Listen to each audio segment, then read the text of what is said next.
this last morning session. And we start with Jan Melbourne from University of Warwick, and he will speak about Levy area and time reversal symmetry. Okay, well, thanks very much. Thanks to the organisers for the opportunity to talk here. It's great to be back in Brazil. I think this is the first time I've been to Rio de Janeiro since 2019, so great to be back. And also great that so many people are lively and vibrant after yesterday's dinner and ready to go. So I'm going to talk about Levy area and time reversal symmetry. We joint work with Georg Gottwald at the University of Sydney. And so what is Levy area? Well, it's to do with stochastic integrals. So when you do try to define stochastic integrals, there's always this problem of how to define them, whether they should be Ito, which kind of comes up in financial maths a lot, or Stratonovich, which comes up a lot in physics, more physicsy things. And it's a modelling assumption, but if you start off with something deterministic, then you can try to figure out what the answer should be. And it turns out that the Levy area is the thing that decides what the answer should be. So I'm going to start off by considering some kind of chaotic flow. So I'm assuming it's a nice chaotic flow in some sense, with a nice ergodic invariant measure mu. And I don't want to write down the definition of nice, but certainly you could take a Nosov, so e.g. a Nosov, axiom A. You could do dispersing billiards, so you could have Lorentz with a T. And you can also have singular hyperbolic stuff, like the classical Lorentz attractor. So it could be Lorentz without a T. And these would all be examples of things that would count as nice from the point of view of this talk. And then you can take some observable V, which goes from lambda to, and I definitely, for this talk, it's going to be important that I work with vector-valued observables, V. V goes from lambda into RD, some kind of holder observable. By the way, I should have mentioned it, I should have emphasized the fact that I'm working with continuous time, so this is a flow. And I've got some vector-valued observable V, which I'll assume has mean 0.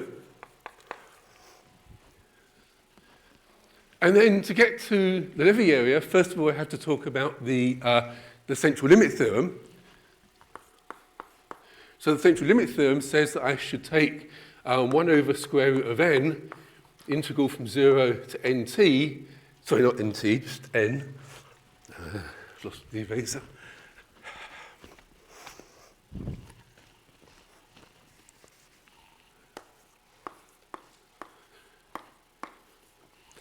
Yeah, something like that.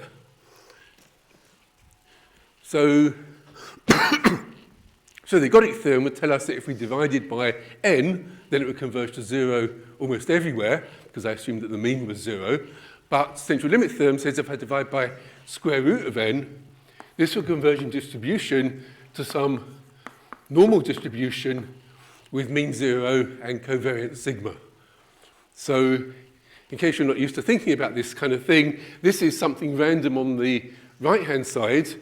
This is something deterministic on the left-hand side, but it depends on the initial condition. So if you look at the measure of mu of the y's in lambda, such that this thing on the left-hand side, if you start with the initial condition y and compute this object, you can ask what's the probability that that lies in some multidimensional rectangle, and that will converge to the probability of the right-hand side being in that interval, in that rectangle. That's for all rectangles I in RD.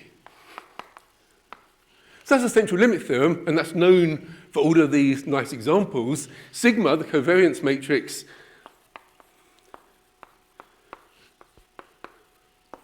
is some D by D matrix, and it's going to be symmetric, and it's going to be positive definite, or at least semi-positive definite. But let's just say it's typically positive definite. So it's always semi-positive definite, and it's typically positive definite, and this typically is in a very strong sense that it has to be infinitely degenerate. If you can find, if you work within the space of Holder observables of a fixed Holder exponent, there's a closed subspace of infinite codimension, and all the things that give you determinant 0 here lie in that closed subspace of infinite codimension. So unless you deliberately choose your V to be bad, you're going to get a positive determinant here. So that's the covariance. And then there's also something called the Green-Kubo formula,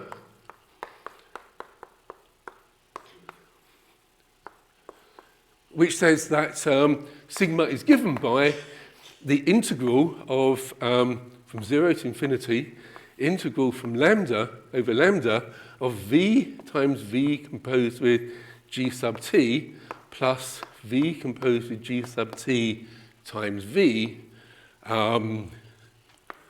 d mu dt. And there's a couple of comments here. First of all, what this product means, if I've got A and B in RD, I would just write AB to be AB transpose, the outer product, which is a D by D matrix.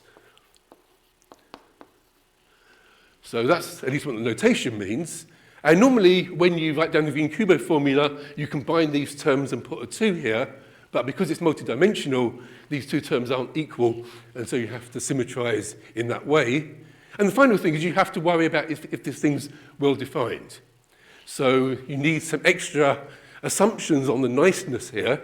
So in the case of the billiards, Lorentz with a T, it's a theorem by Dalady, Demers, and Liverani that says that this thing makes perfect sense. Everything, these autocorrelations decay exponentially quickly, and so I can write down this sigma. In the case of Lorentz without a T, so the classical Lorentz attractor, that's something I worked on in Brazil at UFPA with Paulo Varandas and Vitor Araújo. And again, it's a theorem that the classical Lorentz attractor has exponential decay, so again, this thing is well-defined. For and also of an axiom A, the situation is less clear, but in nice situations, this is going to be well-defined. So I'll assume that nice is that this thing is well-defined. And, okay, that's the central limit theorem. So the next thing is what's called the weak invariance principle.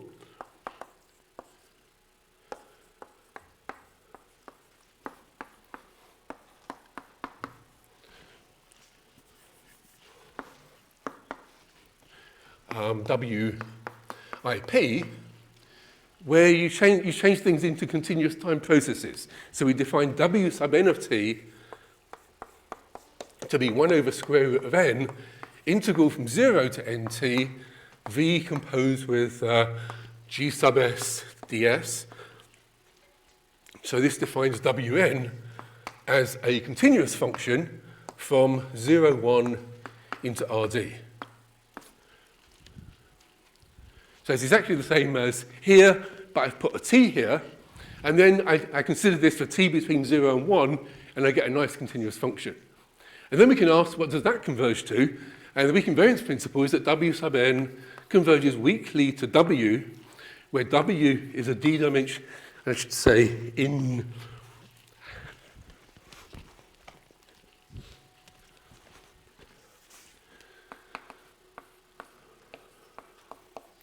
C01RD, where W is a d-dimensional Brownian motion with covariance sigma.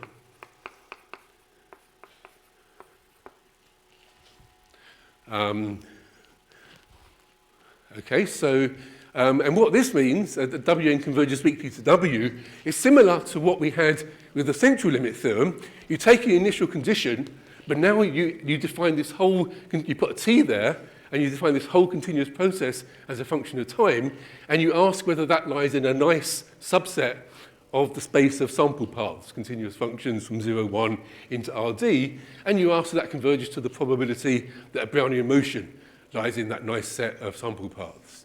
So that's the weak covariance principle. And again, that's known for all of these examples. And it's the same covariance matrix given by the same Green-Kubo formula. So any questions so far? Okay, so now we get to the stochastic integration part. So we can ask, so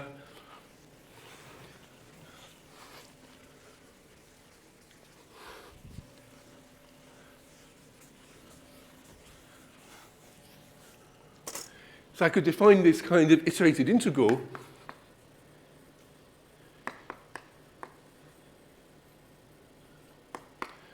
I of t is the integral from 0 to t of wn, I put it in here, dwn. So I've got this vector valued process wn, and I integrate it with respect to its derivative. And so I sub n is now a continuous function from 0, 1 into Rd cross d. And you can ask what that converges to. And the point is this thing is perfectly well defined because this is just the integral from 0 to t of wn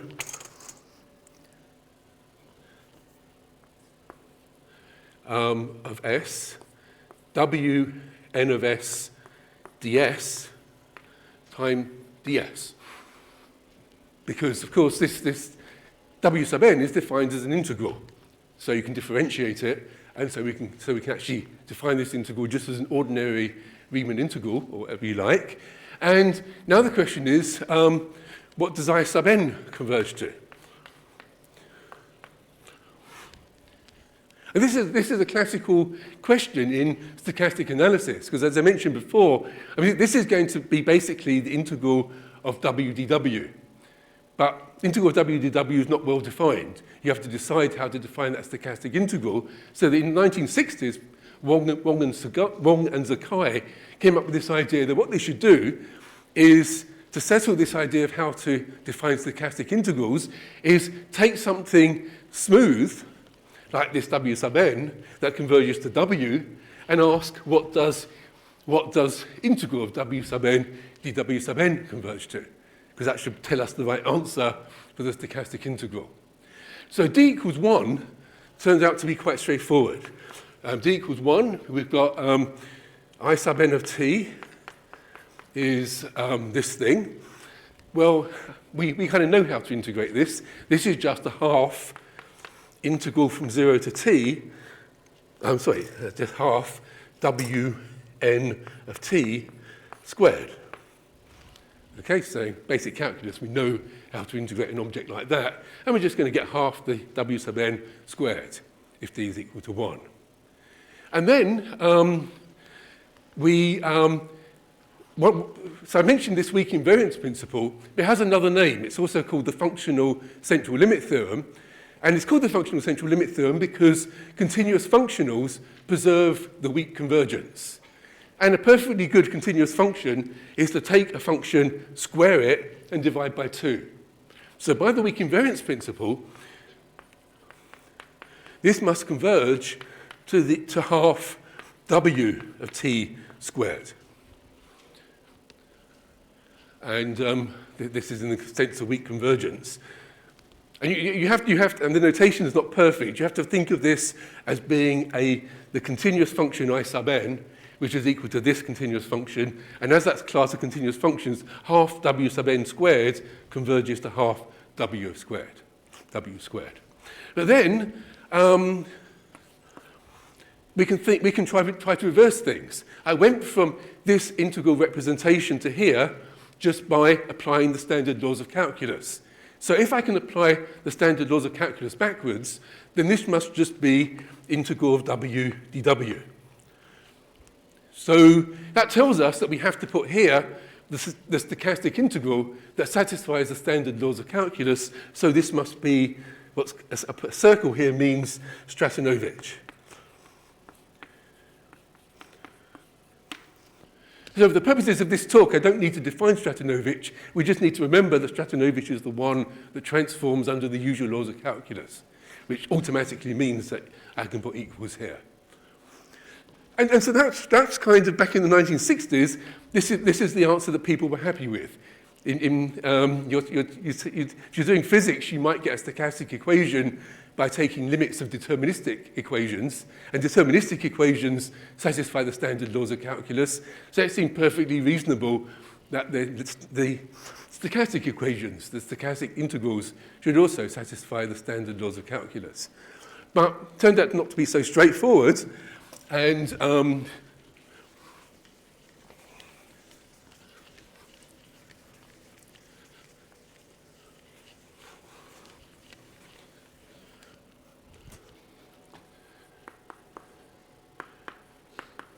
d greater than 2, it turns out this caused lots of extra problems. So in the 1970s and then the 1990s, people came up with loads of counterexamples where you don't get Stratinovich.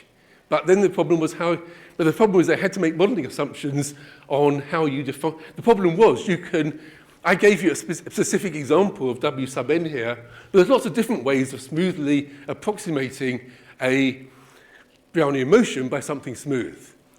But in our case, we've got a definite thing. I started off with my flow. I defined W sub n. That's a specific approximation. So we could ask what that converges to.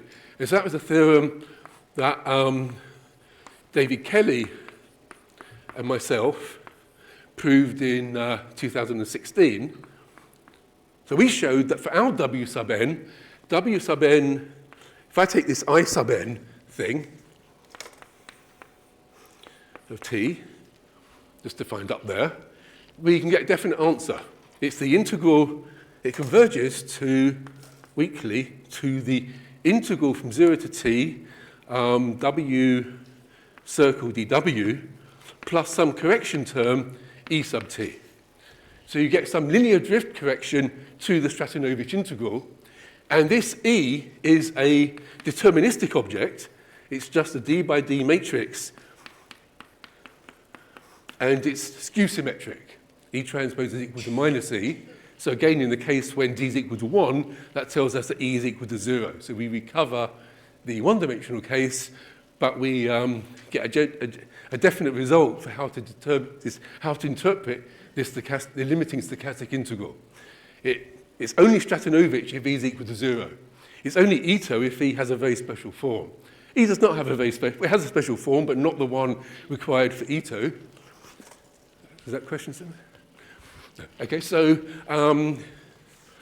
it turns out that E is equal to the same formula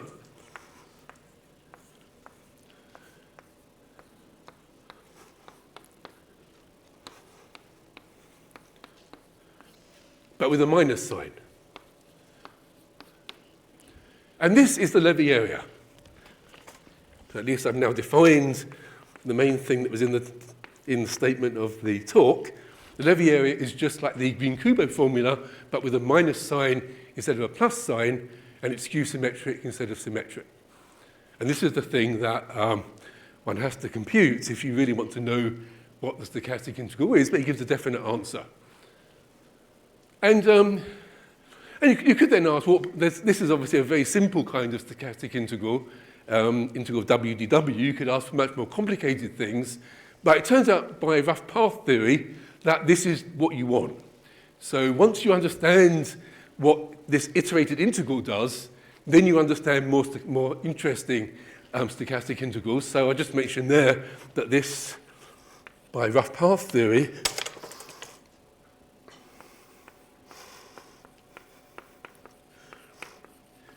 gives things like more interesting. I just say it gives everything, right? So basically, you want to define stochastic integrals, integral of some stochastic process x dw. It turns out that once you know how to do this one, using rough path theory tells you that this was the hard step, and you get everything else. So David Kelly was a PhD student of Martin Heira, and so that's how I kind of got into this thing. And we did this step, but I'm not going to write it down here because it's not so relevant to the talk. It's just, the message is that this is the thing we need.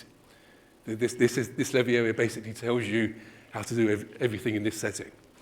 Okay, so that was that part of the talk. Any questions so far? Okay, so this is all very good. So we basically solved this problem and we were happy with it. But a lot of people started telling us, what about reversible systems? They said, well, all interesting systems are reversible, and in reversible systems, this E is going to be 0. There were certain people that were claiming that E is going to be 0 in a reversible system. And I got pretty confused by that. I mean, there's some very simple, so let's just remember what a reversible system is. Well, let me just put the question here. So the question is, does reversibility imply equals 0? So some simple observations.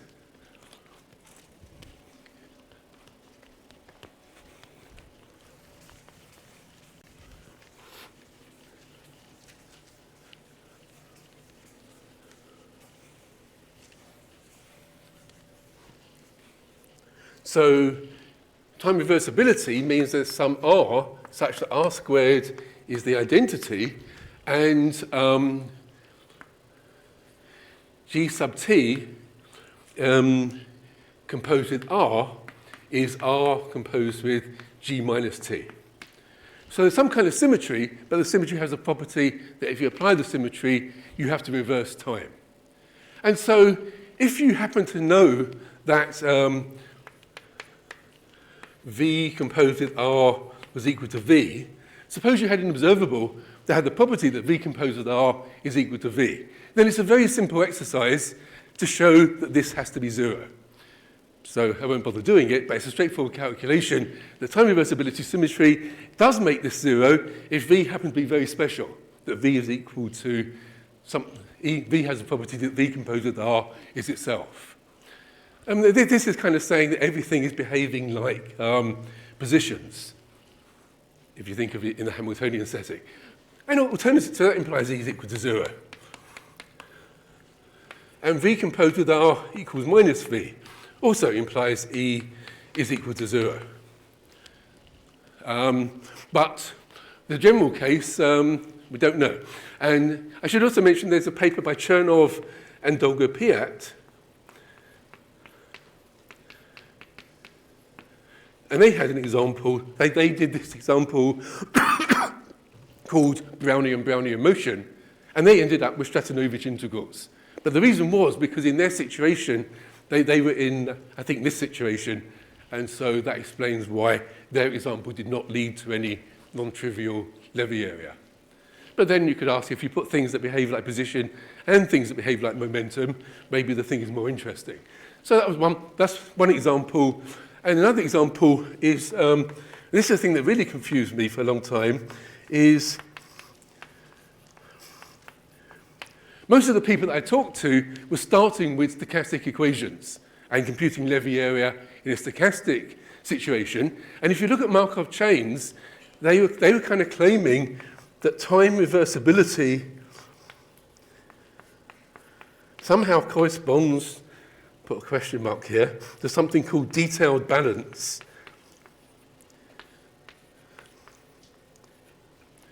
So they're saying, if you look at a time reversible Markov chain, there's this thing called detailed balance, and this implies that E is equal to 0.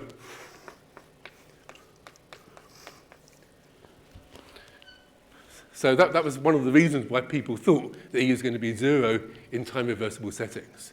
So what Georg and I did is we tried to understand exactly what the restrictions were on E, and that's the main topic of this talk. So I have to go to the correct setting.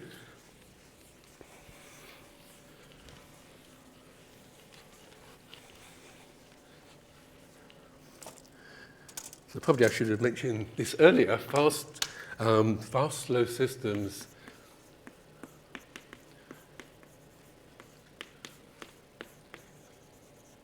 So I have an x dot equation, and a y dot equation. And the y dot equation is fast. It's of the form 1 over epsilon squared g of y, where this corresponds to the flow g sub t. So my nice chaotic system with a flow g sub t is coming from this differential equation y dot equals g of y, but then I've got 1 over epsilon squared, where epsilon is small, so this is the fast equation. And x dot is equal to a of x plus 1 over epsilon b of x v of y, where v is my Holder observable of mean 0 from before. So the g is the flow g sub t, v is the same v as before, but I've got these new functions a and b. A goes from rd to rd, b goes from rd to linear maps from rd to rd, and I'll assume that they're reasonably smooth. That makes all the theory work out. And this was actually the kind of system that I studied with David Kelly, where we kind of showed that if you solve this fast-slow equation, then the x variable, which is implicitly a function of epsilon, converges to a solution of the stochastic differential equation as epsilon goes to 0. And we were able to tell what the stochastic equation was by using this Levy area stuff. So this was the setting, but now I can put time reversibility in it. So time reversibility is going to be that we've got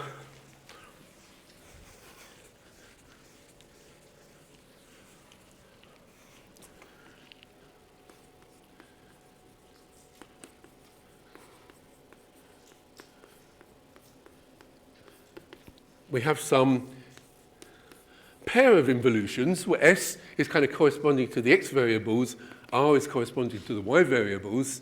We have that S squared is equal to minus the identity, R squared is minus the identity. Did I write that properly before? No, R squared should have been minus the identity, yeah? No, it should. No, it was the identity. Sorry. Just leave it as it was. R squared is identity, S squared is the identity, and we already have that GTR is RG minus T, so that's the effect of the time reversible symmetry on the y dot equation. And on the x dot equation, we're going to have that, that by the way is equivalent to saying that, so that's if and only if, RG is minus GR. So time reversibility has this alternative formulation. That was in terms of the flow, reverse time. This is in terms of the vector field. You just reverse the direction of the vector field G that defines the y.ode. And so we can see that if we had an S time reversibility in X, then SA is going to equal minus AS, corresponding precisely to this. And this bit's a bit more complicated. We're going to have B composed with S, V composed with R, is equal to minus SBV. So if you do the time reversibility in the XY coordinates, you have to do a minus S out here. So this is a bit of a mess, and it's hard to see exactly what's going on there. So the first thing to do is to simplify this thing.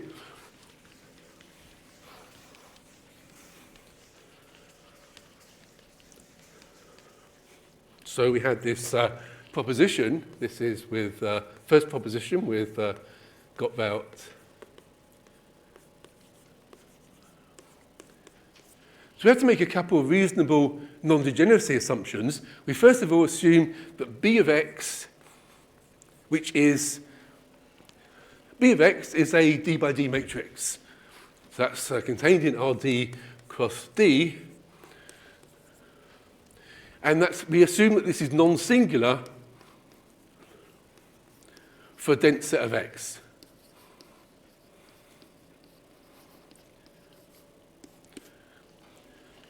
That's a reasonable assumption. You wouldn't expect B to be singular on big open sets. So most of the time it's going to be non-singular. We just need it a dense set. So this is an assumption. Another assumption is that if you look at V of Y, where Y varies in our chaotic attractor, this takes values in Rd, and it should span Rd. If it doesn't, you can obviously reduce things to a lower dimensional system. So I might as well assume that. Then, then if I look at this equation, which I call star holds if and only if there exists an A in Rd cross D, and this A squared is equal to the identity, such that, and better look it up to get it right. Where was I? Yeah.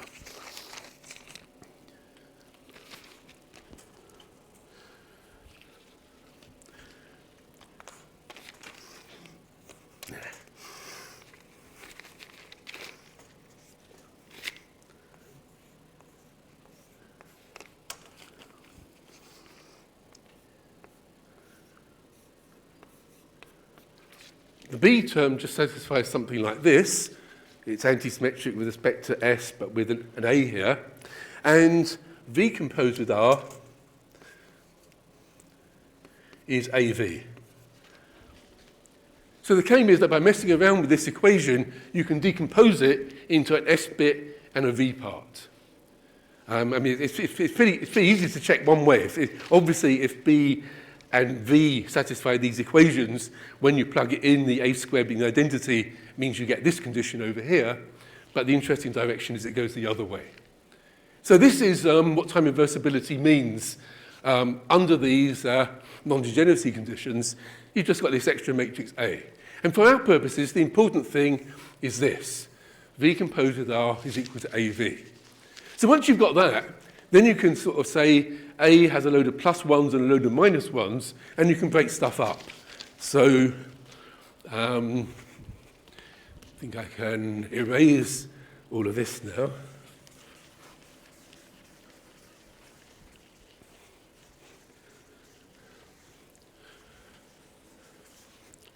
So I'm going to write V as equal to V plus, well, first of all, I write A as a load of D pluses and a load of pluses and a load of minuses. Plus or minus ones down the diagonal, where D plus is the number ones, D minus is the number minus ones. And then you can decompose V accordingly, V plus, V minus. And then you can do a calculation, and the calculation shows you that sigma slightly simplifies. Sigma is equal to some sigma plus 0, 0 sigma minus. It just block diagonalizes in this coordinate system. But the more interesting thing is that E becomes of the form 0 E0 minus E0 transpose 0. So you get these immediate restrictions on the matrix E that says that you get zeros down the diagonal, and you get these E0 is going to be a D plus times D minus matrix. That's a D plus times D minus matrix. So it's rectangular. And you can see immediately that if D plus happened to equal, if D plus was everything, if everything was plus ones, you just get the zero matrix. And if you get all minus ones, you just get the zero matrix. So you immediately get the zero matrix in the two situations I mentioned over here. But in general, E0, if you have a mixture of pluses and minuses, E0 might still be 0. Maybe there's more restrictions. But you can write down what it looks like. And it looks like 2 times the integral from 0 to infinity V plus V minus composed with G sub t.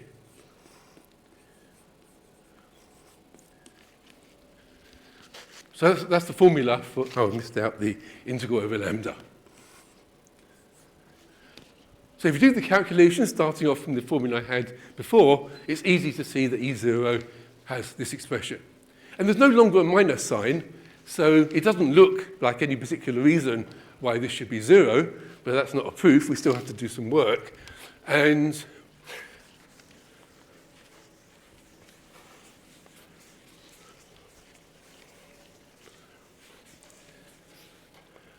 so now our main theorem. So first of all, I need the hypotheses. I don't need all the hypotheses I had at the beginning, but I certainly want to assume that this thing is well defined.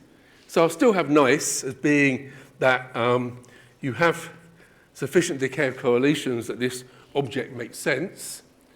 And I also want to have some kind of continuity. So I can view this as being a continuous function v plus of v minus. So it's a continuous function of v, which you can split up into v plus and v minus. And I want to know that if v plus and v minus are smooth, with some minor amount of smoothness, I'd like to know that this object depends continuously as a d plus cross d minus matrix on my inputs v plus and v minus. And that's true in all the nice systems that I mentioned at the beginning. So Lorentz with a t, Lorentz without a t, this object is definitely going to be a nice continuous function. And then our theorem is that actually chi is onto. So you actually get there's no restrictions on E0, there's no restriction on E beyond this restriction. So if you have some pluses and some minuses in this A that we defined over here, which came up in the proposition I just erased, then it came up in this condition, yeah. Okay, so we've got this matrix A, which just comes up from the time reversibility. It's guaranteed to exist. And if it has pluses and minuses, then this stuff about E being 0 turns out to be incorrect. It's not 0 because its E sub 0 can be anything, because chi is onto the space of D plus cross D minus matrices. And moreover, it's locally onto, in the sense that if you have, suppose chi, I'll just call this chi of v to save chalk. If you suppose that chi of v0 is equal to E0, and if you have F0 near E0 of full rank, then there exists a VCR close to V0 such that chi of V is equal to F0. Okay, so you might be in a place where you end up with a bad E0, but now just choose anything near E0 of full rank. Most things near it are going to have full rank. Then you can perturb your V slightly and get that new full rank thing. So it's basically as non-zero as it could possibly be. This is kind of the best kind of result you could hope for about things being non-zero. Right, so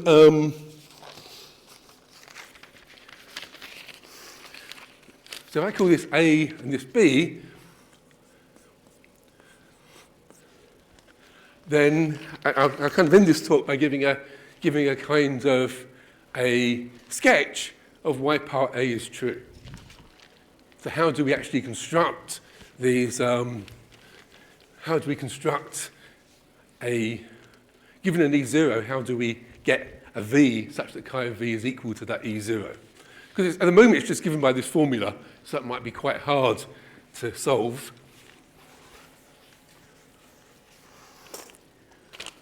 And I think the proof is kind of quite surprising. So, so the idea for A, so the main step is to get something. I mean, at the moment maybe it's always 0, as people seem to think. And the claim is that's not true. So the key proposition is the following. Let F be in CR of, I guess, I suppose my lambda is in Rm, and then it's going to go from Rm into Rd plus, and an H contained in Cr plus 1 of Rm Rd minus. And I'll suppose that the integral of f d mu is 0, and that f composed with R is equal to f. So suppose that you happen to be given an f and an h that satisfy these conditions, then the claim is that exists a v contained in Cr of Rmd. So v is going to have components v plus and v minus, and I plug it into this formula, and it also has the property that it satisfies the time reversibility condition. So it satisfies this constraint that v composed with R is AV. It satisfies integral of v d mu is 0. So I want a mean zero observable that does this thing. And such that chi of v is equal to the integral of lambda f semi-direct f times h d mu. So because f has values in Rd plus and h has values in Rd minus, this is going to give me an Rd plus cross d minus matrix, and integrate that. And the claim is that any f and h, any integrand f times h can be obtained by a function v. So that at least gives us a start. This is not going to be a very, this is still going to have a very small rank, but at least it's going to be non-zero in general. And how do we prove that? We can actually write things down explicitly.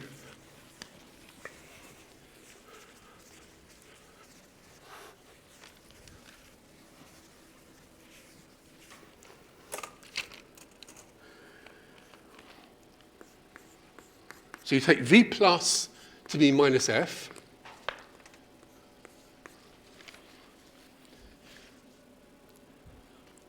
and so that's going to have mean 0 because f was assumed to have mean 0, and because f composed with R is equal to f, that means that v plus composed with R is equal to 1 times v plus, which is correct because we're in the plus part, so it should just be 1s.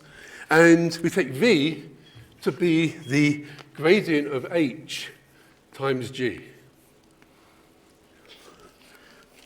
And you can check that that also satisfies the right kind of condition.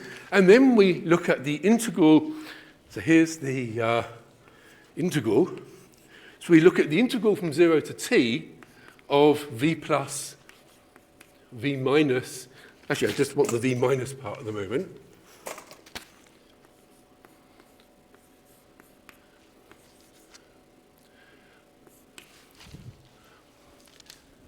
So I'm going to kind of try to change the order of integration and see what happens. And I actually wanted the integral. No, that's what I want at the moment. And this, I claim, is equal to, well, v minus was equal to, where was v minus? Up here. Grad h times g composed with g sub t, which hopefully by the chain rule is equal to d by dt of h composed with g sub t. Okay, because if I differentiate h composed with g sub t, I'm going to get the derivative of h time. Okay, I'm probably not going to try and do that in my head, but you also have to remember that d by dt of g sub t is equal to the right-hand side g. Remember that gt dot is equal to g composed with g sub t, because g sub t is the flow that satisfied that differential equation. So if you use that and use calculus, you can check this equality is true. And so that tells me that, that now if I, that was with the integral from 0 to t, of course, integral from 0 to t, and that's equal to h composed with g sub t minus h composed with g sub 0, but g sub 0 is just the identity. So now we go back to this object, And you can see that this converges by mixing. So you're now going to integrate, this is the integral from 0 to t. You're now going to integrate against v plus. And because of mixing, h composed with g sub t times v plus, when you integrate it and let t go to infinity, that's just going to converge to 0. And so this is going to converge to minus the integral of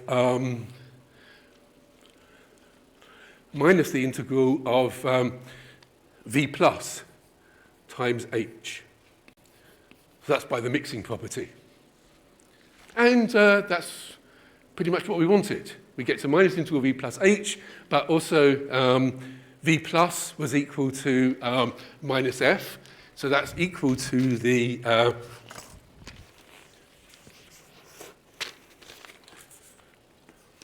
integral of lambda v plus, f times h,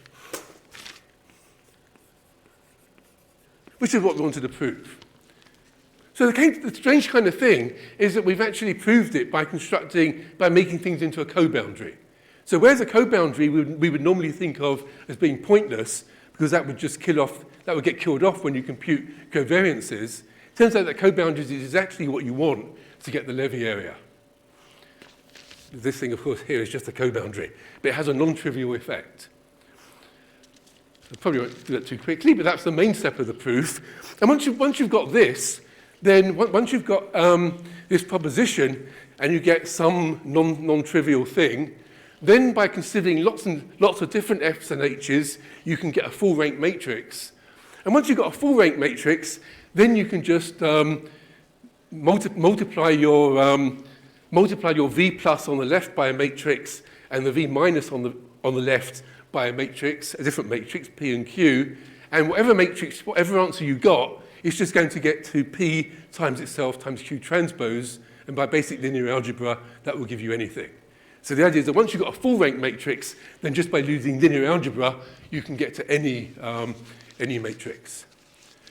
And then this bit just requires some extra work.